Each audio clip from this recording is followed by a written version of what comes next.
ਸਤਿ ਸ਼੍ਰੀ ਅਕਾਲ। ਖਬਰਾਂ ਦੇ ਬੁਲੇਟਿਨ 'ਚ ਤੁਹਾਡਾ ਸਵਾਗਤ। ਖਬਰਾਂ ਦੇ ਬੁਲੇਟਿਨ ਦੇ sponsor real estate broker Mohan Cheema. Real estate ਦੀ ਦੁਨੀਆ 'ਚ ਮੈਂ ਨਾਮ ਪੇਸ਼ ਨੇ। ਪਹਿਲਾਂ ਚੁਣਵੀਆਂ ਖਬਰਾਂ। ਬਾਈਡਨ ਦਾ ਵੱਡਾ ਬਿਆਨ, ਜੇਕਰ ਪੁਤਿਨ ਨਾਟੋ ਦੇਸ਼ਾਂ ਵਿੱਚ ਦਾਖਲ ਹੁੰਦੇ ਨੇ ਤਾਂ ਅਮਰੀਕਾ ਫਿਰ ਦੇਵੇਗਾ ਦਖਲ। ਜੰਗ ਵਿੱਚ ਅਮਰੀਕੀ ਫੌਜ ਨਹੀਂ ਲਵੇਗੀ ਹਿੱਸਾ, ਰੂਸ ਤੇ ਲਗਾਈਆਂ ਜਾਣਗੀਆਂ ਸਖਤ ਪਾਬੰਦੀਆਂ। ਜੋ ਬਾਈਡਨ। ਅਮਰੀਕਾ ਨੇ ਵਾਸ਼ਿੰਗਟਨ ਸਥਿਤ ਦੂਤਘਰ ਵਿੱਚ ਰੂਸ ਦੇ ਨੰਬਰ 2 ਡਿਪਲੋਮੈਟ ਨੂੰ ਕੱਢਿਆ। ਰੂਸ ਵੱਲੋਂ ਯੂਕਰੇਨ ਖਿਲਾਫ ਭਿਆਨਕ ਹਮਲੇ ਜਾਰੀ। ਯੂਕਰੇਨ ਦਾ ਦਾਅਵਾ, 800 ਤੋਂ ਜ਼ਿਆਦਾ ਰੂਸੀ ਸੈਨਿਕ ਢੇਰ, 30 ਟੈਂਕ ਅਤੇ 7 ਜਾਸੂਸੀ 에ਅਰਕ੍ਰਾਫਟ ਵੀ ਕੀਤੇ ਗਏ ਤਬਾਹ। ਨਾਗਰਿਕਾਂ ਨੂੰ ਘਬਰਾਹਟ ਵਿੱਚ ਨਾ ਆਉਣ ਦਾ ਸੱਦਾ। ਯੂਕਰੇਨ ਵਿੱਚੋਂ ਭਾਰਤੀਆਂ ਨੂੰ ਪੋਲੈਂਡ ਦੇ ਰਸਤਿਓਂ ਕੱਢਿਆ ਜਾਏਗਾ ਬਾਹਰ। ਤੇ ਹੁਣ ਇਹਨਾਂ ਖਬਰਾਂ ਦਾ ਵਿਸਥਾਰ।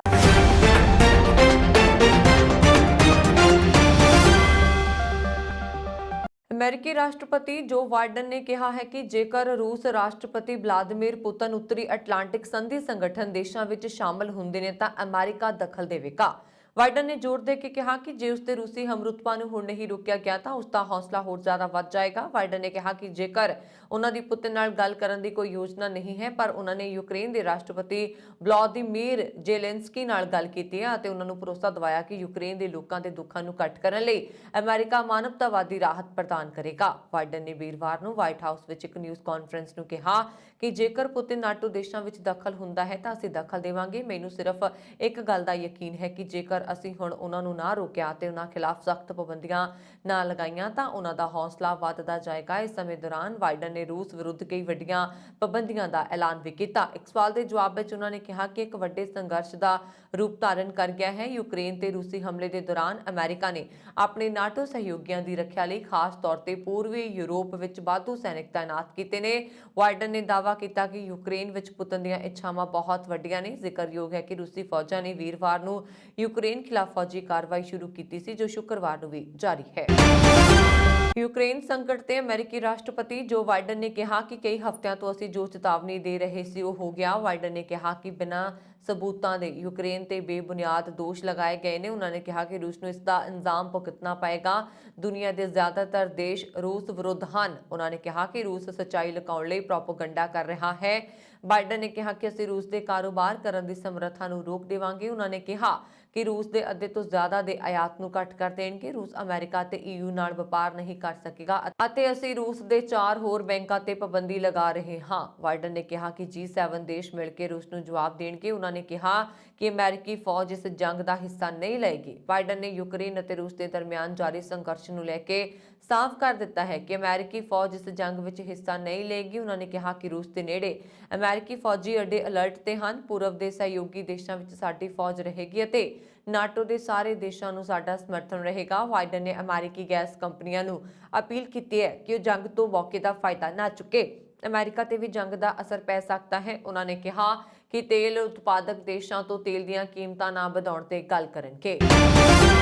ਅਮਰੀਕਾ ਨੇ ਇਸ ਮਹੀਨੇ ਦੀ ਸ਼ੁਰੂਆਤ ਵਿੱਚ ਮਾਸਕੋ ਤੋਂ ਅਮਰੀਕਾ ਦੇ ਦੂਜੇ ਨੰਬਰ ਦੇ ਡਿਪਲੋਮੈਟ ਨੂੰ ਕੱਢਣ ਦੇ ਜਵਾਬ ਵਿੱਚ ਵਾਸ਼ਿੰਗਟਨ ਤੋਂ ਰੂਸ ਦੇ ਦੂਜੇ ਦਰਜੇ ਦੇ ਡਿਪਲੋਮੈਟ ਨੂੰ ਕੱਢ ਦਿੱਤਾ ਹੈ। ਅਮਰੀਕੀ ਵਿਦੇਸ਼ ਮੰਤਰਾਲਾ ਦੇ ਇੱਕ ਸੀਨੀਅਰ ਨੇ ਵੀਰਵਾਰ ਨੂੰ ਇਹ ਜਾਣਕਾਰੀ ਦਿੱਤੀ ਹੈ। ਇਸ ਦਾ ਰੂਸ ਯੂਕਰੇਨ ਸੰਕਟ ਨਾਲ ਸੰਬੰਧ ਨਹੀਂ ਹੈ ਅਤੇ ਇਹ ਦੂਤਘਰ ਕਰਮਚਾਰੀਆਂ ਨੂੰ ਲੈ ਕੇ ਅਮਰੀਕਾ ਤੇ ਰੂਸ ਦਰਮਿਆਨ ਲੰਬੇ ਸਮੇਂ ਤੋਂ ਜਾਰੀ ਵਿਵਾਦ ਦਾ ਹਿੱਸਾ ਹੈ। ਹਾਲਾਂਕਿ ਇਹ ਕਦਮ ਅਜਿਹੇ ਸਮੇਂ ਚੁੱਕਿਆ ਗਿਆ ਹੈ ਜਦ ਯੂਕਰੇਨ ਨੂੰ ਲੈ ਕੇ ਦੋਵਾਂ ਦੇਸ਼ਾਂ ਦਰਮਿਆਨ ਵਿਵਾਦ ਵੱਧ ਗਿਆ ਹੈ। ਅਧਿਕਾਰੀਆਂ ਨੇ ਦੱਸਿਆ ਕਿ ਵਿਦੇਸ਼ ਮੰਤਰਾਲਾ ਨੇ ਬੁੱਧਵਾਰ ਨੂੰ ਰੂਸੀ ਦੂਤਘਰ ਨੂੰ ਸੂਚਿਤ ਕਰ ਦਿੱਤਾ ਕਿ ਉਹ ਕਾਉਂਸਲਰ ਸਰਗੇਈ ਦੇ ਕੱਢ ਰਹੇ ਨੇ, ਜੋ ਇਸ ਸਮੇਂ ਰਾਜਦੂਤ ਅਨਾਤੋਲੀ ਅੰਤੋਨੋਵ ਦੇ ਅਧੀਨ ਦੂਤਘਰ ਨੰਬਰ 2 ਤੇ ਨੇ। ਰੂਸ ਨੇ ਫਰਵਰੀ ਦੇ ਮੱਧ ਵਿੱਚ ਮਾਸਕੋ ਸਥਿਤ ਅਮਰੀਕੀ ਮਿਸ਼ਨ ਦੇ ਉਪ ਮੁਖੀ ਬਾਰਟ ਗੋਮਰਨ ਨੂੰ ਕੱਢ ਦਿੱਤਾ ਸੀ। ਫਰਾਂਸ ਦੇ ਰਾਸ਼ਟਰਪਤੀ ਇਮੈਨੂਅਲ ਨੇ ਸ਼ੁੱਕਰਵਾਰ ਨੂੰ ਕਿਹਾ ਕਿ ਫਰਾਂਸ ਯੂਕਰੇਨ ਨੂੰ ਫੌਜੀ ਉਪਕਰਨ ਅਤੇ $33 ਕਰੋੜ ਦੀ ਵਿੱਤੀ ਸਹਾਇਤਾ ਪ੍ਰਦਾਨ ਕਰੇਗਾ। ਇੱਕ ਵਿਸ਼ੇਸ਼ ਯੂਰੋਪੀਅਨ ਸਿਖਰ ਸੰਮੇਲਨ ਤੋਂ ਬਾਅਦ ਮੈਕਰੌਨ ਨੇ ਕਿਹਾ ਕਿ ਫਰਾਂਸ ਇੱਕ ਵਾਧੂ ਯਤਨ ਵਜੋਂ ਯੂਕਰੇਨ ਦੇ ਨਾਗਰਿਕਾਂ ਲਈ $33 ਕਰੋੜ ਅਤੇ ਫੌਜੀ ਸਹਾਇਤਾ ਪ੍ਰਦਾਨ ਕਰਨ ਲਈ ਤਿਆਰ ਹੈ। ਫਰਾਂਸ ਦੇ ਰਾਸ਼ਟਰਪਤੀ ਨੇ ਕਿਹਾ ਕਿ ਪਹਿਲਾਂ ਰੂਸੀ ਰਾਸ਼ਟਰਪਤੀ ਵਲਾਦੀਮੀਰ ਪੁਤਿਨ ਨਾਲ ਮੇਰੀ ਸੰਖੇਪ ਗੱਲਬਾਤ ਹੋਈ ਸੀ। ਅਮਰੀਕਾ ਦੇ ਰਾਸ਼ਟਰਪਤੀ ਜੋ ਬਾਈਡਨ ਅਤੇ ਕੈਨੇਡਾ ਦੇ ਪ੍ਰਧਾਨ ਮੰਤਰੀ ਜਸਟਿਨ ਟਰੂਡੋ ਨੇ ਯੂਕਰੇਨ ਤੇ ਬਿਨਾਂ ਭੜਕਾਹਟ ਦੇ ਹਮਲਾ ਕਰਨ ਦੇ ਰੂਸ ਦੇ ਇਰਾਦੇ ਦੀ ਨਿੰਦਾ ਕੀਤੀ ਹੈ। ਰਾਸ਼ਟਰਪਤੀ ਬਾਈਡਨ ਨੇ ਕਿਹਾ ਕਿ ਅਮਰੀਕਾ ਅਤੇ ਇਸ ਦੇ ਸਹਿਯੋਗੀ ਰੂਸ ਦੀ ਜਵਾਬਦੇਹੀ ਤੈਅ ਕਰਨਗੇ। ਬਾਈਡਨ ਨੇ ਕਿਹਾ ਕਿ ਉਹਨਾਂ ਦੇ 7 ਨੇਤਾਵਾਂ ਦੇ ਸਮੂਹ ਦੀ ਬੈਠਕ ਤੋਂ ਬਾਅਦ ਵੀਰਵਾਰ ਨੂੰ ਅਮਰੀਕੀ ਲੋਕਾਂ ਨਾਲ ਗੱਲ ਕਰਨ ਦੀ ਯੋਜਨਾ ਹੈ। ਵੀਰਵਾਰ ਨੂੰ ਰੂਸ ਵਿਰੁੱਧ ਹੋਰ ਹੋਰ ਪਾਬੰਦੀਆਂ ਦਾ ਐਲਾਨ ਕੀਤਾ ਜਾ ਸਕਦਾ ਹੈ। ਬਾਈਡਨ ਨੇ ਇੱਕ ਲਿਖਤੀ ਬਿਆਨ ਵਿੱਚ ਕਿਹਾ ਕਿ ਰੂਸ ਦੇ ਰਾਸ਼ਟਰਪਤੀ ਵਲਾਦੀਮੀਰ ਪੁਤਿਨ ਇੱਕ ਪੂਰਵ ਯੋਜਨਾਬੱਧ ਯੁੱਧ ਚੁਣਿਆ ਹੈ ਜਿਸ ਦਾ ਲੋਕਾਂ ਦੇ ਜੀਵਨ ਤੇ ਵਿਨਾਸ਼ਕਾਰੀ ਪ੍ਰਭਾਵ ਪਏਗਾ। ਇਸ ਹਮਲੇ ਵਿੱਚ ਹੋਏ ਜਾਨੀ ਮਾਲੀ ਨੁਕਸਾਨ ਅਤੇ ਤਬਾਹੀ ਲਈ ਸਿਰਫ ਰੂਸ ਹੀ ਜ਼ਿੰਮੇਵਾਰ ਹੋਏਗਾ। ਅਮਰੀਕਾ ਤੇ ਉਸਦੇ ਸਹਿਯੋਗੀ ਅਤੇ ਭਾਈਵਾਲ ਇਕਜੁੱਟ ਅਤੇ ਨਿਰਣਾਇਕ ਢੰਗ ਨਾਲ ਜਵਾਬ ਦੇਣਗੇ। ਦੁਨੀਆ ਰੂਸ ਦੀ ਜਵਾਬਦੇਹੀ ਤੈਅ ਕਰੇਗੀ। ਰੂਸ ਤੇ ਯੂਕਰੇਨ ਦੇ ਹਮਲੇ ਦਾ ਦੂਜਾ ਦਿਨ ਹੈ। ਯੂਕਰੇਨ ਦੀ ਰਾਜਧਾਨੀ ਕੀਵ ਵਿੱਚ ਸ਼ੁੱਕਰਵਾਰ ਸਵੇਰੇ ਕਈ ਧਮਾਕੇ ਸੁਣੇ ਸਨ। ਯੂਕਰੇਨ ਦੇ ਰਾਸ਼ਟਰਪਤੀ ਜ਼ੇਲੈਂਸਕੀ ਨੇ ਪੂਰੀ ਫੌਜ ਨੂੰ ਯੁੱਧ ਵਿੱਚ ਉਤਾਰਨ ਦਾ ਐਲਾਨ ਕੀਤਾ। ਯੂਕਰੇਨ ਨੇ ਦਾਅਵਾ ਕੀਤਾ ਹੈ ਕਿ ਉਹਨਾਂ ਦੀ ਫੋਰਸ ਨੇ 800 ਤੋਂ ਜ਼ਿਆਦਾ ਰੂਸੀ ਸੈਨਿਕਾਂ ਨੂੰ ਢੇਰ ਕਰ ਦਿੱਤਾ। 30 ਰੂਸੀ ਟੈਂਕ ਅਤੇ 7 ਜਾਸੂਸੀ 에ਅਰਕ੍ਰਾਫਟ ਵੀ ਤਬਾਹ ਕਰ ਦਿੱਤੇ ਗਏ ਨੇ। ਯੂਕਰੇਨ ਸਰਕਾਰ ਨੇ 18 ਤੋਂ 60 ਸਾਲ ਦੇ ਪੁਰਸ਼ਾਂ ਨੂੰ ਦੇਸ਼ ਛੱਡਣ ਤੇ ਰੋਕ ਲਗਾ ਦਿੱਤੀ ਹੈ। ਕੁਝ ਰਿਪੋਰਟਾਂ ਵਿੱਚ ਕਿਹਾ ਜਾ ਰਿਹਾ ਹੈ ਕਿ ਯੂਕਰੇਨ ਨੇ ਆਪਣੇ 10,000 ਨਾਗਰਿਕਾਂ ਨੂੰ ਮੁਕਾਬਲੇ ਲਈ ਰਾਈਫਲਾਂ ਦਿੱਤੀਆਂ ਨੇ। ਸ਼ੁੱਕਰਵਾਰ ਸਵੇਰੇ ਹੀ ਯੂਕਰੇਨ ਦੇ ਰਾਸ਼ਟਰਪਤੀ ਨੇ ਬਿਆਨ ਜਾਰੀ ਕੀਤਾ। ਉਹਨਾਂ ਨੇ ਕਿਹਾ ਕਿ ਦੁਨੀਆ ਨੇ ਸਾਨੂੰ ਜੰਗ ਵਿੱਚ ਲੜਨ ਲਈ ਇਕੱਲਾ ਛੱਡ ਦਿੱਤਾ। ਉਹਨਾਂ ਨੇ ਦੱਸਿਆ ਕਿ ਉਹ ਕੀਵ ਵਿੱਚ ਹਨ ਅਤੇ ਉੱਥੇ ਰੂਸੀ ਸੈਨਾ ਦਾਖਲ ਹੋ ਗਈ ਹੈ। ਉਹਨਾਂ ਨੇ ਇਹ ਵੀ ਕਿਹਾ ਕਿ ਨਾ ਰੂਸੀਆਂ ਦਾ ਪਹਿਲਾ ਟਾਰਗੇਟ ਉਹੀ ਹਨ ਤੇ ਦੂਜਾ ਟਾਰਗੇਟ ਉਹਨਾਂ ਦੀ ਫੈਮਿਲੀ ਹੈ। ਯੂਕਰੇਨ ਤੇ ਹਮਲੇ ਤੋਂ ਬਾਅਦ ਰਾਸ਼ਟਰਪਤੀ ਪੁਤਿਨ ਨੂੰ ਦੁਨੀਆ ਦੇ ਨਾਲ ਘਰੇਲੂ ਨਾਰਾਜ਼ਗੀ ਦਾ ਵੀ ਸਾਹਮਣਾ ਕਰਨਾ ਪੈ ਰਿਹਾ। ਯੂਕਰੇਨ ਤੇ ਹਮਲੇ ਦੇ ਵਿਰੋਧ ਵਿੱਚ ਰੂਸ ਦੇ ਦਰਜਨਾਂ ਸ਼ਹਿਰਾਂ ਵਿੱਚ ਪ੍ਰਦਰਸ਼ਨਕਾਰੀਆਂ ਨੇ ਵਿਰੋਧ ਪ੍ਰਦਰਸ਼ਨ ਕੀਤਾ। ਰੂਸ ਵੱਲੋਂ ਯੂਕਰੇਨ ਤੇ ਹਮਲੇ ਪਿੱਛੋਂ 에ਅਰ ਸਪੇਸ ਬੰਦ ਕਰ ਦਿੱਤਾ ਗਿਆ, ਜਿਸ ਕਰਕੇ ਭਾਰਤੀ ਨਾਗਰਿਕਾਂ ਨੂੰ 에ਅਰ ਲਿਫਟ ਕਰਨ ਜਾ ਰਹੀ 에ਅਰ ਇੰਡੀਆ ਦੀ ਸਪੈਸ਼ਲ ਫਲਾਈਟ ਨੂੰ ਰਾਹ ਵਿੱਚੋਂ ਹੀ ਵਾਪਸ ਪਰਤਣਾ ਪੈ ਗਿਆ ਸੀ। ਹਾਲਾਂਕਿ ਮੋਦੀ ਸਰਕਾਰ ਨੇ ਯੂਕਰੇਨ ਵਿੱਚ ਫਸੇ ਭਾਰਤੀ ਨਾਗਰਿਕਾਂ ਨੂੰ ਕੱਢਣ ਦੇ ਲਈ ਪਲਾਨ ਬੀ ਤੇ ਕੰਮ ਕਰਨਾ ਸ਼ੁਰੂ ਕਰ ਦਿੱਤਾ ਹੈ। ਇਸ ਦੇ ਲਈ ਪ੍ਰਧਾਨ ਮੰਤਰੀ ਨਰਿੰਦਰ ਮੋਦੀ ਦੀ ਅਗਵਾਈ ਵਿੱਚ ਇੱਕ ਹਾਈ ਲੈਵਲ ਮੀਟਿੰਗ ਕੀਤੀ ਗਈ। ਮੀਟਿੰਗ ਵਿੱਚ ਭਾਰਤੀ ਨਾਗਰਿਕਾਂ ਦੀ ਸੁਰੱਖਿਅਤ ਵਾਪਸੀ ਦੇ ਬਦਲਵੇਂ ਤਰੀਕਿਆਂ ਤੇ ਚਰਚਾ ਕੀਤੀ ਗਈ। ਵਿਦੇਸ਼ ਸਕੱਤਰ ਹਰਸ਼ਵੀ ਸ਼੍ਰਿੰਗਲਾ ਨੇ ਮੀਟਿੰਗ ਤੋਂ ਬਾਅਦ ਦੱਸਿਆ ਕਿ ਭਾਰਤੀ ਨਾਗਰਿਕਾਂ ਨੂੰ ਪੋਲੈਂਡ ਦੇ ਰਸਤੇ ਭਾਰਤ ਲਿਆਂਦਾ ਜਾਏਗਾ। ਇਸ ਦੇ ਲਈ ਵਿਦੇਸ਼ ਮੰਤਰੀ S Jaishankar Poland, Romania, Slovak Republic ਤੇ ਹੰਗਰੀ ਦੇ ਵਿਦੇਸ਼ ਮੰਤਰੀਆਂ ਨਾਲ ਗੱਲਬਾਤ ਕਰਨਗੇ। ਸ਼੍ਰਿੰਗਲਾ ਨੇ ਕਿਹਾ ਕਿ ਪੀਐਮ ਮੋਦੀ ਨੇ ਮੀਟਿੰਗ ਵਿੱਚ ਸਾਫ਼ ਕੀਤਾ ਕਿ ਸਾਰੇ ਨਾਗਰਿਕਾਂ ਦੀ ਸੁਰੱਖਿਅਤ ਵਾਪਸੀ ਯਕੀਨੀ ਬਣਾਈ ਜਾਏਗੀ। ਇਸ ਦੇ ਲਈ ਸਰਕਾਰ ਦਾ ਹਰ ਸੰਭਵ ਕੋਸ਼ਿਸ਼ ਕਰ ਰਹੀ ਹੈ। ਉਹਨਾਂ ਪੀਐਮ ਮੋਦੀ ਤੇ ਰੂਸੀ ਰਾਸ਼ਟਰਪਤੀ ਪੁਤਿਨ ਵਿਚਾਲੇ ਥੋੜੀ ਦੇਰ ਬਾਅਦ ਰਾਤ ਨੂੰ ਹੋਣ ਵਾਲੀ ਗੱਲ ਦੀ ਪੁਸ਼ਟੀ ਵੀ ਕੀਤੀ ਸੀ। ਸ਼੍ਰਿੰਗਲਾ ਨੇ ਦੱਸਿਆ ਕਿ ਭਾਰਤੀ ਲੋਕਾਂ ਨੂੰ ਕੱਢਣ ਲਈ 1 ਮਹੀਨੇ ਤੋਂ ਤਿਆਰੀ ਕੀਤੀ ਜਾ ਰਹੀ ਹੈ। ਇਸ ਦੇ ਲਈ ਉੱਥੇ ਮੌਜੂਦ ਸਾਰੇ ਭਾਰਤੀਆਂ ਦਾ ਰਜਿਸਟ੍ਰੇਸ਼ਨ ਕੀਤਾ ਗਿਆ ਸੀ ਤਾਂ ਕਿ ਸਹੀ ਗਿਣਤੀ ਦੀ ਜਾਣਕਾਰੀ ਮੌਜੂਦ ਰਹੇ। ਇਸ ਆਧਾਰ ਤੇ ਸਾਨੂੰ 20,000 ਨਾਗਰਿਕਾਂ ਦੀ ਉੱਥੇ ਮੌਜੂਦਗੀ ਦੀ ਜਾਣਕਾਰੀ ਹੈ। ਭਾਰਤੀ ਦੂਤਘਰ ਨੇ ਐਡਵਾਈਜ਼ਰੀ ਵੀ ਜਾਰੀ ਕਰ ਦਿੱਤੀ ਹੈ, ਜਿਸ ਵਿੱਚ ਪੋਲੈਂਡ ਤੇ ਹੰਗਰੀ ਦੇ ਰਸਤੇ ਭਾਰਤੀ ਕੱਢੇ ਜਾਣਗੇ। ਯੂਕਰੇਨ ਵਿੱਚ ਥਾਂ-ਥਾਂ ਮਿਜ਼ਾਈਲਾਂ ਅਤੇ ਲੜਾਕੂ ਜਹਾਜ਼ ਰਾਹੀਂ ਕੀਤੇ ਜਾ ਰਹੇ ਹਮਲਿਆਂ ਦਰਮਿਆਨ ਭਾਰਤੀ ਐਮਬੈਸੀ ਨੇ ਆਪਣੇ ਨਾਗਰਿਕਾਂ ਨੂੰ ਘਬਰਾਹਟ ਵਿੱਚ ਨਾ ਆਉਣ ਅਤੇ ਸੁਰੱਖਿਅਤ ਥਾਵਾਂ ਤੇ ਪਨਾਹ ਲੈਣ ਦਾ ਸੱਦਾ ਦਿੱਤਾ ਗਿਆ ਹੈ। ਰੂਸੀ ਹਮਲੇ ਮਗਰੋਂ ਨਵੀਂ ਐਡਵਾਈਜ਼ਰੀ ਜਾਰੀ ਕਰਦਿਆਂ ਭਾਰਤੀ ਨਾਗਰਿਕਾਂ ਨੂੰ ਯੂਕਰੇਨ ਦੀ ਰਾਜਧਾਨੀ ਕੀਵ ਤੋਂ ਦੂਰ ਰਹਿਣ ਦਾ ਸੁਝਾਅ ਵੀ ਦਿੱਤਾ ਗਿਆ। ਭਾਰਤੀ ਐਮਬੈਸੀ ਨੇ ਕਿਹਾ ਕਿ ਯੂਕਰੇਨ ਵਿੱਚ ਇਸ ਵੇਲੇ ਗੈਰ ਯਕੀਨੀ ਵਾਲੇ ਹਾਲਾਤ ਬਣੇ ਹੋਏ ਨੇ, ਜਿਨ੍ਹਾਂ ਨੂੰ ਵੇਖਦਿਆਂ ਆਪਣੇ ਘਰ, ਹੋਸਟਲ ਜਾਂ ਕਿਸੇ ਹੋਰ ਥਾਂ ਸੁਰੱਖਿਅਤ ਟਿਕਾਣੇ ਤੇ ਰਹਿਣ ਦਾ ਯਤਨ ਕੀਤਾ ਜਾਵੇ। ਯੂਕਰੇਨ ਤੇ ਰੂਸ ਵੱਲੋਂ ਕੀਤੇ ਗਏ ਹਮਲੇ ਤੋਂ ਬਾਅਦ ਹੁਣ ਸਥਿਤੀ ਬਿਲਕੁਲ ਉਲਟ ਹੋ ਚੁੱਕੀ ਹੈ। ਪਹਿਲਾਂ ਜਿੱਥੇ ਮਾਪੇ ਆਪਣੇ ਬੱਚਿਆਂ ਦੇ 26 ਜਨਵਰੀ ਨੂੰ ਪਰਤਣ ਦੀ ਉਮੀਦ ਕਰ ਰਹੇ ਸੀ, ਹੁਣ ਉੱਥੇ ਪੜ੍ਹ ਰਹੇ ਵਿਦਿਆਰਥੀਆਂ ਦੀ ਸੁਰੱਖਿਆ ਨੂੰ ਦੇਖਦੇ ਹੋਏ ਉਹਨਾਂ ਨੂੰ ਬੰਕਰ ਵਿੱਚ ਸ਼ਿਫਟ ਕਰ ਦਿੱਤਾ ਗਿਆ ਹੈ। ਮਾਪਿਆਂ ਨੂੰ ਸਿਰਫ ਓਕੇ ਦੇ ਹੀ ਮੈਸੇਜ ਮਿਲ ਰਹੇ ਨੇ। ਬੱਚਿਆਂ ਦੀ ਸੁਰੱਖਿਆ ਨੂੰ ਲੈ ਕੇ ਮਾਪੇ ਕਾਫੀ ਚਿੰਤਤ ਨੇ। ਪੇਰੈਂਟਸ ਹੁਣ ਇਹੀ ਗੁਹਾਰ ਲਗਾ ਰਹੇ ਨੇ ਕਿ ਉਹਨਾਂ ਦੇ ਬੱਚਿਆਂ ਨੂੰ ਸੁਰੱਖਿਅਤ ਘਰ ਵਾਪਸ ਲਿਆਉਣ ਲਈ ਸਰਕਾਰ ਤੇਜ਼ੀ ਨਾਲ ਪ੍ਰਬੰਧ ਕਰੇ। ਗੌਰਤਲਬ ਹੈ ਕਿ ਪੰਜਾਬ ਦੇ ਕਈ ਵਿਦਿਆਰਥੀ ਯੂਕਰੇਨ ਵਿੱਚ ਮੈਡੀਕਲ ਦੀ ਪੜ੍ਹਾਈ ਲਈ ਜਾਂਦੇ ਨੇ। ਰੂਸੀ ਹਮਲੇ ਨਾਲ ਜੂਝ ਰਹੇ ਯੂਕਰੇਨ ਦੀ ਮਦਦ ਦੇ ਲਈ ਵਿਸ਼ਵ ਬੈਂਕ ਨੇ ਹੱਥ ਵਧਾਇਆ ਹੈ। ਯੂਕਰੇਨ ਵਿੱਚ ਤਾਜ਼ਾ ਸੰਕਟ ਦੇ ਵਿੱਚ ਵਿਸ਼ਵ ਬੈਂਕ ਨੇ ਬਿਆਨ ਜਾਰੀ ਕਰਕੇ ਕਿਹਾ ਕਿ ਉਹ ਯੂਕਰੇਨ ਨੂੰ ਤੁਰੰਤ ਵਿੱਤੀ ਮਦਦ ਦੇਣ ਲਈ ਤਿਆਰ ਹੈ। ਵਰਲਡ ਬੈਂਕ ਦੇ ਮੁਖੀ ਡੇਵਿਡ ਨੇ ਕਿਹਾ ਕਿ ਵਿਕਾਸ ਸਾਂਝੀਦਾਰਾਂ ਦੇ ਨਾਲ ਮਿਲ ਕੇ ਇਹ ਸਮੂਹ ਯੂਕਰੇਨ ਨੂੰ ਵਿੱਤੀ ਅਤੇ ਤਕਨੀਕੀ ਮਦਦ ਦੇ ਲਈ ਤਿਆਰ ਨੇ। ਉਹਨਾਂ ਨੇ ਬਿਆਨ ਵਿੱਚ ਕਿਹਾ ਕਿ ਵਿਸ਼ਵ ਬੈਂਕ ਸਮੂਹ ਯੂਕਰੇਨ ਵਿੱਚ ਹਿੰਸਾ ਅਤੇ ਮੌਤਾਂ ਕਾਰਨ ਹੈਰਾਨ ਤੇ ਦੁਖੀ ਨੇ। ਅਸੀਂ ਯੂਕਰੇਨ ਦੇ ਲੰਬੇ ਸਮੇਂ ਤੋਂ ਸਾਂਝੀਦਾਰ ਹਨ ਅਤੇ ਇਸ ਸਮੇਂ ਅਸੀਂ ਉਸ ਦੇ ਨਾਲ ਖੜੇ ਹਾਂ। ਵਿਸ਼ਵ ਬੈਂਕ ਨੇ ਕਿਹਾ ਕਿ ਯੂਕਰੇਨ ਵਿੱਚ ਵਿਨਾਸ਼ਕਾਰੀ ਘਟਨਾਕ੍ਰਮ ਦੇ ਆਰਥਿਕ ਅਤੇ ਸਮਾਜਿਕ ਪ੍ਰਭਾਵ ਹੋਣਗੇ। ਅਸੀਂ ਇਸ ਦਾ ਆਕਲਨ ਕਰਨ ਦੇ ਲਈ ਕਈ ਕੌਮਾਂਤਰੀ ਮੁਦਰਾ ਕੋਸ਼ ਦੇ ਨਾਲ ਮਿਲ ਕੇ ਕੰਮ ਕਰ ਰਹੇ ਹਾਂ। ਮਾਲਪਾਸ ਨੇ ਵਿਸ਼ਵ ਬੈਂਕ ਦੇ ਨਿਦੇਸ਼ਕ ਮੰਡਲ ਦੇ ਨਾਲ ਹਾਲਾਤ ਤੇ ਚਰਚਾ ਕੀਤੀ ਅਤੇ ਕਿਹਾ ਕਿ ਉਹਨਾਂ ਨੇ ਵਿਸ਼ਵ ਬੈਂਕ ਸਮੂਹ ਵਿੱਚ ਤਾਲਮੇਲ ਵਿੱਚ ਤੇਜ਼ੀ ਲਿਆਉਣ ਲਈ ਕੌਮਾਂਤਰੀ ਸੰਕਟ ਜ਼ੋਖਮ ਮੰਚ ਲਈ ਤਿਆਰ ਕੀਤਾ ਹੈ। ਮਾਲਪਾਸ ਨੇ ਸ਼ਨੀਵਾਰ ਨੂੰ ਮਿਊਨਿਖ ਵਿੱਚ ਯੂਕਰੇਨ ਦੇ ਰਾਸ਼ਟਰਪਤੀ ਜ਼ੇਲੈਂਸਕੀ ਨਾਲ ਮੁਲਾਕਾਤ ਕੀਤੀ ਸੀ। ਉਹਨਾਂ ਨੇ ਯੂਕਰੇਨ ਅਤੇ ਖੇਤਰ ਦੇ ਲੋਕਾਂ ਦੇ ਲਈ ਵਿਸ਼ਵ ਬੈਂਕ ਸਮੂਹ ਦਾ ਸਮਰਥਨ ਪ੍ਰਗਟ ਕੀਤਾ। ਉਹਨਾਂ ਨੇ ਕਿਹਾ ਕਿ ਯੂਕਰੇਨ ਨੂੰ ਹਾਲਾਤ ਨਾਲ ਨਿਪਟਣ ਦੇ ਲਈ ਹੋਰ ਸਰੋਤ ਮੁਹੱਈਆ ਕਰਵਾਏ ਜਾਣਗੇ। ਕੈਨੇਡਾ ਦੇ ਪ੍ਰਧਾਨ ਮੰਤਰੀ ਜਸਟਿਨ ਟਰੂਡੋ ਨੇ ਯੂਕਰੇਨ ਤੇ ਉਸਤੇ ਹਮਲੇ ਦੇ ਲਈ ਰੂਸ ਦੇ ਵਿਰੁੱਧ ਪਾਬੰਦੀਆਂ ਦਾ ਐਲਾਨ ਕਰ ਦਿੱਤਾ, ਜਿਸ ਵਿੱਚ 58 ਵਿਅਕਤੀਆਂ ਅਤੇ ਸੰਸਥਾਵਾਂ ਦੇ ਵਿਰੁੱਧ ਵਿੱਤੀ ਜੁਰਮਾਨੇ ਅਤੇ ਸਾਰੇ ਨਿਰਯਾਤ ਪਰਮਿਟਾਂ ਨੂੰ ਰੋਕਣਾ ਸ਼ਾਮਲ ਹੈ। ਟਰੂਡੋ ਨੇ ਕਿਹਾ ਕਿ ਉਹਨਾਂ ਨੇ ਵੀਰਵਾਰ ਨੂੰ ਸਵੇਰੇ ਯੂਕਰੇਨ ਦੇ ਰਾਸ਼ਟਰਪਤੀ ਵਲਾਦੀਮੀਰ ਦੇ ਗੱਲ ਕੀਤੀ ਅਤੇ G7 ਦੀ ਬੈਠਕ ਦੇ ਦੌਰਾਨ ਇਸ ਗੱਲ ਤੇ ਸਹਿਮਤੀ ਹੋਈ ਕਿ ਰੂਸ ਦੀ ਕਾਰਵਾਈ ਨੂੰ ਬਖਸ਼ਿਆ ਨਹੀਂ ਜਾਏਗਾ। ਪ੍ਰਧਾਨ ਮੰਤਰੀ ਨੇ ਕਿਹਾ ਕਿ ਕੋਈ ਗਲਤੀ ਨਾ ਕਰੇ। ਯੂਕਰੇਨ ਤੇ ਰੂਸ ਦਾ ਹਮਲਾ ਲੋਕਤੰਤਰ, ਅੰਤਰਰਾਸ਼ਟਰੀ ਕਾਨੂੰਨ, ਮਨੁੱਖੀ ਅਧਿਕਾਰਾਂ ਤੇ ਆਜ਼ਾਦੀ ਤੇ ਵੀ ਹਮਲਾ ਹੈ। ਰੂਸ ਦੀ ਕਾਰਵਾਈ ਉਹਨਾਂ ਲੋਕਤਾਂਤਰਿਕ ਸਿਧਾਂਤਾਂ ਦੇ ਸਿੱਧੇ ਵਿਰੋਧ ਵਿੱਚ ਖੜੀ ਹੈ ਜਿਨ੍ਹਾਂ ਨੂੰ ਬਚਾਉਣ ਦੇ ਲਈ ਕੈਨੇਡੀਆਈ ਪੀੜ੍ਹੀਆਂ ਨੇ ਸੰਘਰਸ਼ ਕੀਤਾ। ਲੋਕਤੰਤਰ ਅਤੇ ਹਰ ਜਗ੍ਹਾ ਲੋਕਤਾਂਤਰਿਕ ਨੇਤਾਵਾਂ ਨੂੰ ਇਹਨਾਂ ਸਿਧਾਂਤਾਂ ਦੀ ਰੱਖਿਆ ਦੇ ਲਈ ਇਕੱਠੇ ਆਉਣਾ ਚਾਹੀਦਾ ਹੈ ਅਤੇ ਤਾਨਾਸ਼ਾਹੀ ਦੇ ਵਿਰੁੱਧ ਮਜ਼ਬੂਤੀ ਨਾਲ ਖੜਾ ਹੋਣਾ ਚਾਹੀਦਾ ਹੈ।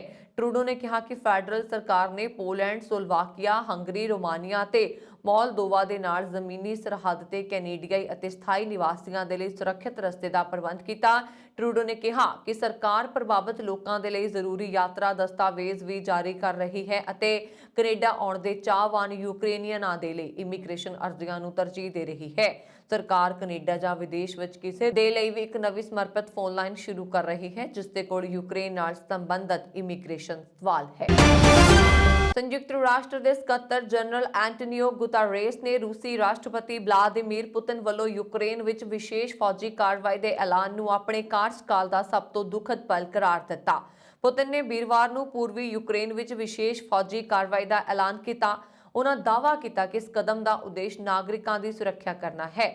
ਟੈਲੀਵਿਜ਼ਨ ਤੇ ਇੱਕ ਸੰਬੋਧਨ ਵਿੱਚ ਪੁਤਿਨ ਨੇ ਕਿਹਾ ਕਿ ਯੂਕਰੇਨ ਤੋਂ ਪੈਦਾ ਹੋਏ ਖਤਰਿਆਂ ਦੇ ਜਵਾਬ ਵਿੱਚ ਰੂਸ ਨੇ ਉੱਥੇ ਇੱਕ ਵਿਸ਼ੇਸ਼ ਫੌਜੀ ਮੁਹਿੰਮ ਸ਼ੁਰੂ ਕਰਨ ਦਾ ਕਦਮ ਚੁੱਕਿਆ। ਉਹਨਾਂ ਨੇ ਦੂਜੇ ਦੇਸ਼ਾਂ ਨੂੰ ਚੇਤਾਵਨੀ ਦਿੱਤੀ ਹੈ ਕਿ ਰੂਸੀ ਕਾਰਵਾਈ ਵਿੱਚ ਦਖਲ ਦੇਣ ਦੀ ਕਿਸੇ ਵੀ ਕੋਸ਼ਿਸ਼ ਦੇ ਅਜਿਹੇ ਨਤੀਜੇ ਹੋਣਗੇ ਜੋ ਉਹਨਾਂ ਨੇ ਪਹਿਲਾਂ ਕਦੇ ਨਹੀਂ ਦੇਖੇ ਹੋਣਗੇ। ਗੁਤਾਰੇਸ ਨੇ ਕਿਹਾ, ਸੰਯੁਕਤ ਰਾਸ਼ਟਰ ਦੇ ਮੁਖੀ ਵਜੋਂ ਮੇਰੇ ਕਾਰਜਕਾਲ ਦੌਰਾਨ ਇੱਕ ਦੁਖਦ ਪਲ ਹੈ। ਮੈਂ ਸੁਰੱਖਿਆ ਪਰਿਸ਼ਦ ਦੀ ਮੀਟਿੰਗ ਦੀ ਸ਼ੁਰੂਆਤ ਰਾਸ਼ਟਰਪਤੀ ਪੁਤਿਨ ਨੂੰ ਸੰਬੋਧਨ ਕਰਦੇ ਹੋਏ ਅਤੇ ਉਹਨਾਂ ਨੂੰ ਇਹ ਕਹਿੰਦਿਆਂ ਕੀਤੀ ਸੀ ਕਿ ਆਪਣੇ ਫੌਜੀਆਂ ਨੂੰ ਯੂਕਰੇਨ ਤੇ ਹਮਲਾ ਕਰਨ ਤੋਂ ਰੋਕਣ, ਸ਼ਾਂਤੀ ਦਾ ਰਸਤਾ ਚੁਣਨ, ਕਿਉਂਕਿ ਪਹਿਲਾਂ ਹੀ ਬਹੁਤ ਸਾਰੀਆਂ ਜਾਨਾਂ ਜਾ ਚੁੱਕੀਆਂ ਨੇ। ਉਹਨਾਂ ਨੇ ਕਿਹਾ ਕਿ ਮੀਟਿੰਗ ਚੱਲ ਰਹੀ ਸੀ ਕਿ ਪੁਤਿਨ ਨੇ ਡੌਨਬਾਸ ਵਿੱਚ ਵਿਸ਼ੇਸ਼ ਫੌਜੀ ਮੁਹਿੰਮ ਦਾ ਐਲਾਨ ਕੀਤਾ। ਸਕੱਤਰ ਜਨਰਲ ਨੇ ਕਿਹਾ, ਇਸ ਮੌਜੂਦ ਸਥਿਤੀ ਵਿੱਚ ਮੈਨੂੰ ਆਪਣੀ ਅਪੀਲ ਬਦਲਣੀ ਹੋਏਗੀ। ਉਹਨਾਂ ਨੇ ਕਿਹਾ, ਮੈਨੂੰ ਕਹਿਣਾ ਪਏਗਾ ਕਿ ਰਾਸ਼ਟਰਪਤੀ ਪੁਤਿਨ ਮਨੁੱਖਤਾ ਦੇ ਨਾਂ ਤੇ ਰੂਸ ਵਿੱਚ ਆਪਣੇ ਫੌਜੀਆਂ ਨੂੰ ਵਾਪਸ ਲਿਆਵੇ। ਮਨੁੱਖਤਾ ਦੇ ਨਾਂ ਤੇ ਯੂਰਪ ਵਿੱਚ ਇਸ ਨੂੰ ਸ਼ੁਰੂ ਕਰਨ ਦੀ ਇਜਾਜ਼ਤ ਨਾ ਦਿਓ ਜੋ ਸਦੀ ਦੀ ਸ਼ੁਰੂਆਤ ਤੋਂ ਬਾਅਦ ਸਭ ਤੋਂ ਭਿਆਨਕ ਯੁੱਧ ਹੋ ਸਕਦਾ ਹੈ, ਜਿਸ ਦੇ ਨਤੀਜੇ ਨਾ ਸਿਰਫ ਯੂਕਰੇਨ ਲਈ ਵਿਨਾਸ਼ਕਾਰੀ, ਨਾ ਸਿਰਫ ਰੂਸੀ ਸੰਘ ਲਈ ਦੁਖਦ ਹਨ, ਸਗੋਂ ਪੂਰੇ ਸੰਸਾਰ ਲਈ ਦੁਖਦ ਹਨ। ਬੀਤੇ ਦਿਨ ਯੂਟਾਹ ਸੂਬੇ ਵਿੱਚ ਪੂਰੇ ਅਮਰੀਕਾ ਦੇ ਸਭ ਤੋਂ ਹੁਸ਼ਿਆਰ ਕਾਲਜ ਦੇ ਵਿਦਿਆਰਥੀਆਂ ਦੇ ਮੁਕਾਬਲੇ ਵਿੱਚ ਟੈਕਸਾਸ ਯੂਨੀਵਰਸਿਟੀ ਦੇ ਇੱਕ ਭਾਰਤੀ ਸਿੱਖ ਵਿਦਿਆਰਥੀ ਜਸਕਰਨ ਸਿੰਘ ਨੇ ਇਤਿਹਾਸਿਕ ਅਵਾਰਡ ਜਿੱਤਿਆ। ਜਸਕਰਨ ਸਿੰਘ ਨੇ ABC ਪ੍ਰਸਾਰਣ ਦੌਰਾਨ ਜੋਪਾਡੀ ਨੈਸ਼ਨਲ ਕਾਲਜ ਚੈਂਪੀਅਨਸ਼ਿਪ ਵਿੱਚ ਇੱਕ ਇਤਿਹਾਸਕ ਜਿੱਤ ਦਾ ਤਾਜ ਚੁੰਮ ਲਿਆ। ਜਸਕਰਨ ਸਿੰਘ ਇੱਕ ਸੀਨੀਅਰ ਵਿੱਤ ਅਤੇ ਅਰਥ ਸ਼ਾਸਤਰ ਦਾ ਪ੍ਰਮੁੱਖ ਵਿਦਿਆਰਥੀ ਹੈ। ਇਸ ਚੈਂਪੀਅਨਸ਼ਿਪ ਵਿੱਚ ਕਈ ਯੂਨੀਵਰਸਿਟੀਆਂ ਦੇ ਵਿਦਿਆਰਥੀ ਸ਼ਾਮਲ ਹੁੰਦੇ ਨੇ। ਜਸਕਰਨ ਸਿੰਘ ਨੇ ਇਹ ਮੁਕਾਬਲਾ ਜਿੱਤ ਕੇ ਅਮਰੀਕਾ ਵਿੱਚ ਇੱਕ ਭਾਰਤੀ ਵਜੋਂ ਇਤਿਹਾਸ ਰਚ ਦਿੱਤਾ। ਇੱਥੇ ਇਹ ਜ਼ਿਕਰਯੋਗ ਹੈ ਕਿ ਇਸ ਮੁਕਾਬਲੇ ਦਾ ਅਮਰੀਕਾ ਸਮੇਤ ਕਰੋੜਾਂ ਲੋਕ ਸਿੱਧਾ ਪ੍ਰਸਾਰਣ ਦੇਖਦੇ ਨੇ। ਜਿੱਤ ਪ੍ਰਾਪਤ ਕਰਨ ਤੋਂ ਬਾਅਦ ਚੈਂਪੀਅਨਸ਼ਿਪ ਖਿਤਾਬ ਦੇ ਨਾਲ ਉਸ ਨੂੰ $2,50,000 ਰਾਸ਼ੀ ਵਾਲਾ ਸ਼ਾਨਦਾਰ ਇਨਾਮ ਵੀ ਮਿਲਿਆ। ਇਸ ਨਾਲ ਅਮਰੀਕਾ ਵਿੱਚ ਵਸਦੇ ਪੂਰੇ ਭਾਰਤੀ ਭਾਈਚਾਰੇ ਅਤੇ ਪੰਜਾਬੀ ਭਾਈਚਾਰੇ ਵਿੱਚ ਖੁਸ਼ੀ ਦੀ ਲਹਿਰ ਦੌੜ ਗਈ।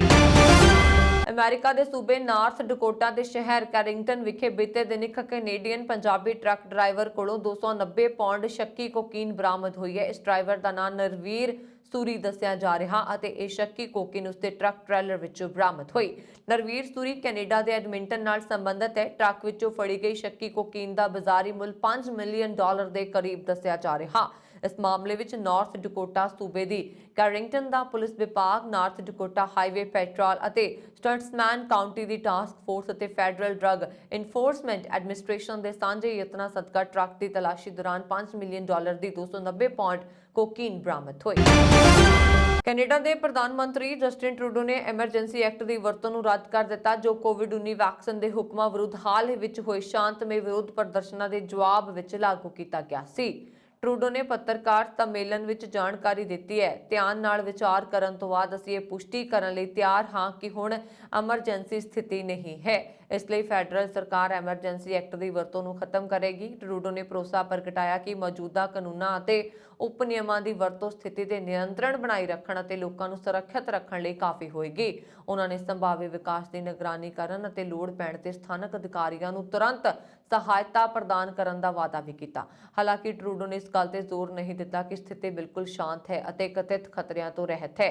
ਟਰੂਡੋ ਮੁਤਾਬਕ ਫਿਲਹਾਲ ਖਤਰਾ ਬਣਿਆ ਹੋਇਆ ਹੈ। ਅਸੀਂ ਸੋਸ਼ਲ ਮੀਡੀਆ ਗਤੀਵਿਧੀ ਜਾਂ ਉਹਨਾਂ ਲੋਕਾਂ ਨੂੰ ਦੇਖਦੇ ਹਾਂ ਜੋ ਵਿਰੋਧ ਪ੍ਰਦਰਸ਼ਨ ਤੇ ਕੇਂਦਰਿਤ ਰਹਿੰਦੇ ਨੇ ਅਤੇ ਸ਼ਾਇਦ ਗੈਰ ਕਾਨੂੰਨੀ ਢੰਗ ਨਾਲ ਵਿਰੋਧ ਕਰ ਰਹੇ ਨੇ, ਉਹਨਾਂ ਨੇ ਕਿਹਾ। ਪਰ ਗੰਭੀਰ ਐਮਰਜੈਂਸੀ ਹੁਣ ਖਤਮ ਹੋ ਗਈ ਹੈ। ਟਰੂਡੋ ਨੇ ਅੱਗੇ ਕਿਹਾ ਕਿ ਕਾਨੂੰਨ ਲਾਗੂ ਕਰਨ ਵਾਲੇ ਅਧਿਕਾਰੀਆਂ ਅਤੇ ਸੁਰੱਖਿਆ ਮਾਹਰਾਂ ਨੇ ਸਰਕਾਰ ਨੂੰ ਭਰੋਸਾ ਦਿਵਾਇਆ ਹੈ ਕਿ ਪੁਲਿਸ ਕੋਲ ਉਪਲਬਧ ਉਪਕਰਨ ਹੋਰ ਐਮਰਜੈਂਸੀ ਸਥਿਤੀਆਂ ਨਾਲ ਨਜਿੱਠਣ ਲਈ ਕਾਫੀ ਹੋਣਗੇ। ਕੈਨੇਡਾ ਵਿੱਚ ਹੋਏ ਪ੍ਰਦਰਸ਼ਨ ਤੋਂ ਪ੍ਰੇਰਿਤ ਅਮਰੀਕੀ ਟਰੱਕ ਡਰਾਈਵਰਾਂ ਨੇ ਵੀ ਵਿਰੋਧ ਪ੍ਰਦਰਸ਼ਨ ਕਰਨਾ ਸ਼ੁਰੂ ਕਰ ਦਿੱਤਾ। ਕੋਵਿਡ-19 ਦੀ ਰੋਕਥਾਮ ਦੀਆਂ ਪਾਬੰਦੀਆਂ ਦੇ ਵਿਰੋਧ ਵਿੱਚ ਡਰਾਈਵਰਾਂ ਦਾ ਇੱਕ ਸਮੂਹ ਬੁੱਧਵਾਰ ਨੂੰ ਕੈਲੀਫੋਰਨੀਆ ਤੋਂ ਵਾਸ਼ਿੰਗਟਨ ਲਈ ਰਵਾਨਾ ਹੋ ਗਿਆ। ਇਨ੍ਹਾਂ ਪਾਬੰਦੀਆਂ ਦੇ ਵਿਰੋਧ ਵਿੱਚ ਕੈਨੇਡਾ 'ਚ ਵੱਡੇ ਪੈਮਾਨੇ ਤੇ ਵਿਰੋਧ ਪ੍ਰਦਰਸ਼ਨ ਕੀਤਾ ਗਿਆ, ਜਿਸ ਨਾਲ ਰਾਜਧਾਨੀ ਓਟਾਵਾ ਪੂਰੀ ਤਰ੍ਹਾਂ ਜਾਮ ਰਹੀ। ਕੈਨੇਡਾ ਵਿੱਚ ਪ੍ਰਦਰਸ਼ਨ ਖਤਮ ਹੋਣ ਤੇ ਪ੍ਰਧਾਨ ਮੰਤਰੀ ਜਸਟਿਨ ਟਰੂਡੋ ਨੇ ਐਮਰਜੈਂਸੀ ਵੀ ਖਤਮ ਕਰ ਦਿੱਤੀ ਹੈ ਤੇ ਦੂਜੇ ਪਾਸੇ ਅਮਰੀਕਾ ਵਿੱਚ ਟਰੱਕ ਡਰਾਈਵਰਾਂ ਦੇ ਪ੍ਰਦਰਸ਼ਨ ਨਾਲ ਨਜਿੱਠਣ ਲਈ ਵਾਈਡਨ ਪ੍ਰਸ਼ਾਸਨ ਨੇ ਪੂਰੀ ਤਿਆਰੀ ਕੀਤੀ ਹੈ। ਟਰੱਕ ਡਰਾਈਵਰ ਕੋਵਿਡ-19 ਵੈਕਸੀਨ ਅਤੇ ਮਾਸਕ ਦੀ ਜ਼ਰੂਰਤ ਨੂੰ ਖਤਮ ਕਰਨ ਦੀ ਮੰਗ ਕਰ ਰਹੇ ਨੇ। ਇਸ ਪ੍ਰਦਰਸ਼ਨ ਵਿੱਚ 18 ਪਹੀਆਂ ਵਾਲੇ 2 ਦਰਜਨ ਟਰੱਕਾਂ ਨਾਲ 50 ਹੋਰ ਵਾਹਨ ਸ਼ਾਮਲ ਨੇ। 4000 ਕਿਲੋਮੀਟਰ ਦੀ ਯਾਤਰਾ ਸ਼ੁਰੂ ਕਰਨ ਤੋਂ ਪਹਿਲਾਂ ਨੇਵਾਦ ਵਿੱਚ ਟਰੱਕ ਚਾਲਕ ਰੌਨ ਕਾਲਮੈਨ ਨੇ ਕਿਹਾ, ਇਹ ਸਾਡੀ ਆਜ਼ਾਦੀ ਸਾਡੇ ਮਨੁੱਖੀ ਅਧਿਕਾਰਾਂ ਦੇ ਲਈ ਹੈ, ਹੁਣ ਬਹੁਤ ਹੋ ਚੁੱਕਾ। ਇੱਕ ਹੋਰ ਟਰੱਕ ਚਾਲਕ ਨੇ ਕਿਹਾ ਕਿ ਸਮੂਹ ਐਮਰਜੈਂਸੀ ਸਥਿਤੀ ਕਰਨ ਦਾ ਵੀ ਦਬਾਅ ਬਣ ਰਿਹਾ ਹੈ। ਰੂਸੀ ਹਮਲੇ ਤੋਂ ਬਾਅਦ ਯੂਕਰੇਨ ਵਿੱਚ ਜ਼ਬਰਦਸਤ ਜੰਗ ਜਾਰੀ ਹੈ। ਚਾਰੇ ਪਾਸੇ ਖੌਫ ਅਤੇ ਤਬਾਹੀ ਦਾ ਮੰਜ਼ਰ ਨਜ਼ਰ ਆ ਰਿਹਾ। ਇਸ ਵਿਚਾਲੇ ਯੂਕਰੇਨ ਦੇ ਰਾਸ਼ਟਰਪਤੀ ਦਾ ਦਰਦ ਛਲਕ ਪਿਆ। ਉਹਨਾਂ ਨੇ ਕਿਹਾ, ਜੰਗ ਵਿੱਚ ਸਭ ਤੋਂ ਇਕੱਲਾ ਛੱਡ ਦਿੱਤਾ ਗਿਆ ਮੈਨੂੰ। ਜਿਨ੍ਹਾਂ ਨੇ ਜਾਨ ਗਵਾਈ ਉਹ ਯੂਕਰੇਨ ਦੇ ਹੀਰੋ ਤੋਂ ਘੱਟ ਨਹੀਂ ਨੇ। ਉਹਨਾਂ ਨੇ ਨਾਗਰਿਕੀ ਟਿਕਾਣਿਆਂ ਤੇ ਰੂਸੀ ਹਮਲਿਆਂ ਦੀ ਨਿੰਦਾ ਕੀਤੀ ਹੈ। ਯੂਕਰੇਨ ਵਿੱਚ ਹੁਣ ਤੱਕ 137 ਸੈਨਿਕਾਂ ਅਤੇ ਨਾਗਰਿਕਾਂ ਦੀ ਮੌਤ ਦੀ ਖਬਰ ਹੈ। ਬੰਬਾਰੀ ਵਿੱਚ 316 ਲੋਕ ਜ਼ਖਮੀ ਹੋਏ ਨੇ। ਰਾਸ਼ਟਰਪਤੀ ਨੇ ਕਿਹਾ ਕਿ ਰੂਸ ਦੀ ਇਹ ਹਰਕਤ ਗਲਤ ਹੈ। ਉਹਨਾਂ ਨੇ ਪਹਿਲਾਂ ਦਾਅਵਾ ਕੀਤਾ ਸੀ ਕਿ ਉਹ ਸਿਰਫ ਸੈਨਿਕ ਟਿਕਾਣਿਆਂ ਤੇ ਹੀ ਹਮਲਾ ਕਰੇਗਾ, ਪਰ ਰੂਸੀ ਸੈਨਾ ਅਤੇ ਜੰਗੀ ਜਹਾਜ਼ ਨਾਗਰਿਕ ਇਲਾਕਿਆਂ ਤੇ ਨਿਸ਼ਾਨਾ ਬਣਾ ਰਹੇ ਨੇ, ਸ਼ਾਂਤ ਸ਼ਹਿਰਾਂ ਨੂੰ ਸੈਨਿਕ ਟਿਕਾਣਿਆਂ ਵਿੱਚ ਬਦਲ ਰਹੇ ਨੇ। ਇਸ ਨੂੰ ਕਦੇ ਮਾਫ ਨਹੀਂ ਕੀਤਾ ਜਾਏਗਾ। ਰਾਸ਼ਟਰਪਤੀ ਜ਼ੈਲੈਂਸਕੀ ਨੇ ਕਿਹਾ ਕਿ ਓਡੇਸਾ ਟਾਪੂ ਤੇ ਰੂਸ ਨੇ ਕਬਜ਼ਾ ਕਰ ਲਿਆ। ਉੱਥੇ ਤਾਇਨਾਤ ਸਾਰੇ ਯੂਕਰੇਨੀ ਨੌਜਵਾਨ ਮਾਰੇ ਜਾ ਚੁੱਕੇ ਨੇ। ਉਹਨਾਂ ਨੇ ਰੂਸੀ ਹਮਲੇ ਦਾ ਜਵਾਬ ਦੇਣ ਦੇ ਲਈ ਰੂਸ ਦੇ ਨਾਲ ਪੂਰਨ ਸੈਨਿਕ ਘੇਰਾਬੰਦੀ ਦਾ ਆਦੇਸ਼ ਦਿੱਤਾ। ਇਹ ਘੇਰਾਬੰਦੀ 90 ਦਿਨ ਚੱਲੇਗੀ। ਸੈਨਿਕ ਕਰਮੀਆਂ ਅਤੇ ਸੈਨਾ ਵਿੱਚ ਸੇਵਾ ਦੇਣ ਯੋਗ ਦੇਸ਼ ਵਾਸੀਆਂ ਨੂੰ ਤਾਇਨਾਤ ਕਰਨ ਲਈ ਕਿਹਾ ਗਿਆ ਹੈ। ਯੂਕਰੇਨ ਮੰਤਰੀ ਮੰਡਲ ਨੂੰ ਵਿੱਤੀ ਅਤੇ ਹੋਰ ਸਰੋਤ ਜੁਟਾਉਣ ਦਾ ਵੀ ਨਿਰਦੇਸ਼ ਦਿੱਤਾ ਗਿਆ ਹੈ। ਪੂਰਬੀ ਯੂਕਰੇਨ ਦੀ ਪ੍ਰਤੀਕਿਰਿਆ ਬਿਲਕੁਲ ਆਜ਼ਾਦ ਰਹੀ ਹੈ, ਜਿਸ ਦੀ ਰੂਸ ਨੇ ਪ੍ਰਸ਼ੰਸਾ ਕੀਤੀ ਹੈ। ਸੰਯੁਕਤ ਰਾਸ਼ਟਰ ਵਿੱਚ ਭਾਰਤ ਦੇ ਸਥਾਈ ਪ੍ਰਤੀਨਿਧੀ TS ਤ੍ਰਿਮੂਰਤੀ ਨੇ ਸੁਰੱਖਿਆ ਪਰਿਸ਼ਦ ਵਿੱਚ ਕਿਹਾ ਸੀ ਕਿ ਯੂਕਰੇਨ ਨੂੰ ਲੈ ਕੇ ਇਲਾਕੇ ਵਿੱਚ ਜੋ ਕੁਝ ਵੀ ਹੋ ਰਿਹਾ ਉਹ ਚਿੰਤਾਜਨਕ ਹੈ, ਪਰ ਭਾਰਤ ਨੇ ਰੂਸ ਦੇ ਫੈਸਲੇ ਦੀ ਆਲੋਚਨਾ ਕੀਤੀ। ਭਾਰਤ ਵਿੱਚ ਰੂਸ ਦੇ ਕਾਰਜਕਾਰੀ ਰਾਜਦੂਤ ਰੋਮਾਨ ਨੇ ਕਿਹਾ ਕਿ ਰੂਸ ਨੇ ਨਵੀਆਂ ਪਾਬੰਦੀਆਂ ਕਾਰਨ ਭਾਰਤ ਵਿੱਚ S-400 ਮਿਜ਼ਾਈਲ ਸਿਸਟਮ ਦੀ ਡਿਲੀਵਰੀ ਪ੍ਰਭਾਵਿਤ ਨਹੀਂ ਹੋਏਗੀ। ਰਾਜਦੂਤ ਨੇ ਕਿਹਾ ਕਿ ਅਮਰੀਕਾ ਦੀਆਂ ਨਵੀਆਂ ਵਿੱਤੀ ਪਾਬੰਦੀਆਂ ਤੋਂ ਇਲਾਵਾ ਉਸਦੇ ਕਾਊਂਟਰਿੰਗ ਅਮਰੀਕਜ਼ ਐਡਵਾਈਜ਼ਰੀ ਥਰੂ ਸੈਕਸ਼ਨ ਐਕਟ ਕਾਰਨ ਭਾਰਤ ਨਾਲ $5 ਅਰਬ ਦੇ S-400 ਮਿਜ਼ਾਈਲ ਸਿਸਟਮ ਸਮਝੌਤੇ ਤੇ ਕੋਈ ਅਸਰ ਨਹੀਂ ਪਏਗਾ। ਉਹਨਾਂ ਨੇ ਕਿਹਾ ਕਿ S-400 ਦੀ ਡਿਲੀਵਰੀ ਹੋਏਗੀ। ਇੱਕ ਮੀਡੀਆ ਰਿਪੋਰਟ ਵਿੱਚ ਰੂਸੀ ਰਾਜਦੂਤ ਨੇ ਕਿਹਾ ਕਿ ਪਾਕਿਸਤਾਨ ਤੇ ਰੂਸ ਦੇ ਸੰਬੰਧ ਤੇ ਫੌਜੀ ਭਾਈਵਾਲੀ ਦੇ ਪੱਧਰ ਤੇ ਨਹੀਂ ਹਨ। ਇਹ ਸਨ ਹੁਣ ਤੱਕ ਦੀਆਂ ਖਬਰਾਂ। ਮੈਨੂੰ ਬਰਨ ਕੌਰ ਮਾਨ ਨੂੰ ਦਿਓ ਆਗਿਆ। ਹੋਰ ਖਬਰਾਂ ਦੇ ਲਈ ਸਾਡਾ YouTube ਚੈਨਲ ਪੰਜਾਬ ਮੇਲ USA TV ਜ਼ਰੂਰ ਸਬਸਕ੍ਰਾਈਬ ਕਰੋ। ਸਤਿ ਸ਼੍ਰੀ ਅਕਾਲ।